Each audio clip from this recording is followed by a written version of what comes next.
عندنا تأكيدات رسمية من الاتحاد الدولي لكرة القدم إن المكافأة بمجرد المشاركة لكل نادي في البطولة 20 مليون دولار. دي تأكيدات الراجل بتاع المغرب، بتاع الوداد المغربي. 20 مليون دولار. فأنت بمجرد ما تحط رجلك في البطولة أنت هتاخد 20 مليون دولار.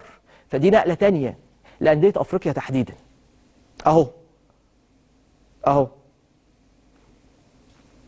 الراجل نفسه بيقول لك إيه؟ تعزيزات مدوية قادمة لمقارعة عمالقة العالم. كله بيجهز نفسه يا أهلي، كله بيجهز نفسه.